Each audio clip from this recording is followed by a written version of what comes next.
One of the things that you've turned your attention to, and you also write about the pandemic in this context too, which is the environmental crisis, the ecological crisis, and you've written a piece called Ed Tech Within Limits. So we wanted to ask you a couple of questions about that, but also some of, dive into some of the problems that you identify with ed tech, but then also ask a question or two about the alternatives that you identify. So the first question is really, what are the ways in which ed tech actually contributes to the environmental crisis? That was an aspect of that article that I found quite interesting, and perhaps a lot of people don't really necessarily consider or have thought about. Yeah, no, so this is what I'm writing about at the moment. And so that paper was just an initial kind of dip into the issue. I've done a few other things since. And so this is an embarrassing area really, because I'm kind of changing my ideas all the time. So that EdTech Within Limits was an initial thing. I've got quite interested in issues of degrowth and eco-justice since then. And eventually I'll kind of have a kind of proper idea. But I don't know, I'm becoming increasingly frustrated or interested in the fact that even progressive, critically minded, climate aware edtech people like ourselves, I guess, have this weird kind of disavowal that digital technology's got anything to do with the problems. Yeah, we're all very keen on cutting our carbon footprint, or not eating meat, or the perils of mining and all the rest of it. But digital technology we don't really see as part of the problem. So I think there is a growing acceptance that digital technology can't go on in its current kind of abundant, cornucopian, excessive form. Bitcoin, and we realize actually that cryptocurrency is hugely damaging to the environment. I think Bitcoin itself is estimated to use the energy consumption of a country like Thailand or Norway. So it's the kind of 13th or 14th most consuming country in the world of energy, just to have something as crappy as Bitcoin. Now that's an extreme example, but most, if not all, other forms of technology are implicated in environmental and ecological devastation and destruction. So training a decent deep learning AI model now at the levels and the size that deep learning models are now being trained at, I think is estimated to be about $100 billion of resource, the equivalent carbon footprint of New York City in a month. So clearly carrying on with AI is environmentally possibly unsustainable.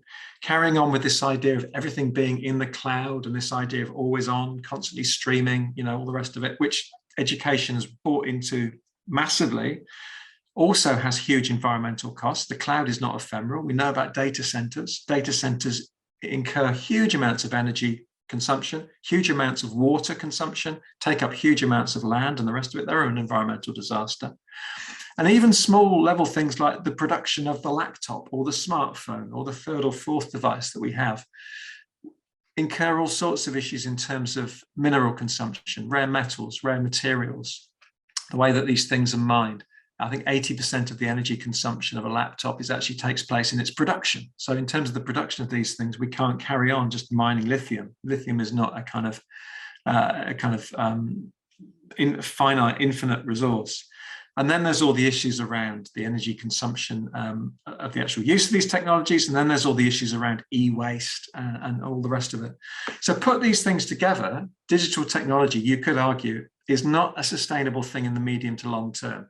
In 30, 40 years, the idea of having 3 devices and constantly streaming might be as socially unacceptable as smoking in the workplace. We might just look at people and what the hell are we doing being on our smoke? So all of that is a thing, and I think we need to get our heads around that.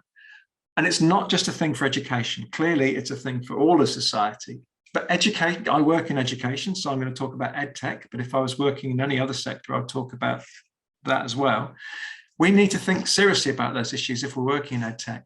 And a lot of our work, a lot of your work and my work, actually perpetuates this idea that we need to use technology.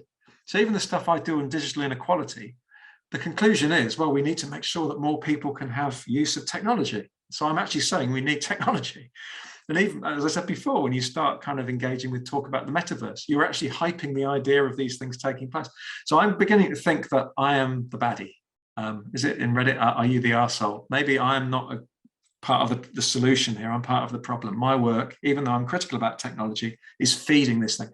So perhaps we need to pivot and think about, if technology is going to carry on contributing to the environmental crisis, climate collapse, whatever you want to call it, should we be rethinking our ways of engaging with technology in education? So moving away from this idea of an excessive, abundant, more technology, the better, to more limited or scarce forms of technology use and engagement. And that's where this idea of computing within limits comes in, which is a kind of a long-running thing in computer science circles, rethinking technology and digital technology for times of scarcity, for times of limit, and what might that mean? And that raises a whole bunch of interesting questions about what forms of ed tech we might want to be desiring or think are useful, what forms of ed tech we might want to be starting pulling back from, and how we can imagine a kind of a new phase of technology that doesn't involve more tech, more streaming, more cloud-based kind of storage and the rest of it. And that's something that we're not really used to doing. So the ed tech within limits was the beginning of that. And I'm also getting really interested in this idea of degrowth, the idea of voluntary simplicity and slowing down, minimalizing resources for maximal benefit. And if you think about technology in those ways, it's really interesting. It gets you back to this, what we said at the beginning about values. I was actually first prompted to think about this at my university in Australia. We had a load of bushfires. The data centers began heating up, and we had an email sent around from our university saying, we're not going to have data storage for the next few days, and we're going to have brownouts. So make sure you only have essential use of technology within the university. And that got me thinking, what the hell is essential about the technology I'm using? Where would essential technology use be within the university? Is it the science department? Is it the climate change modeling?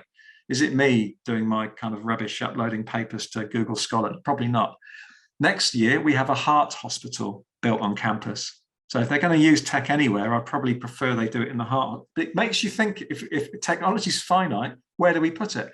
So the degrowth idea is really interesting, because it's not saying no technology at all. But when you couple it with ideas of eco-justice, it's about using the finite amount of technologies we might have for the most socially just purposes.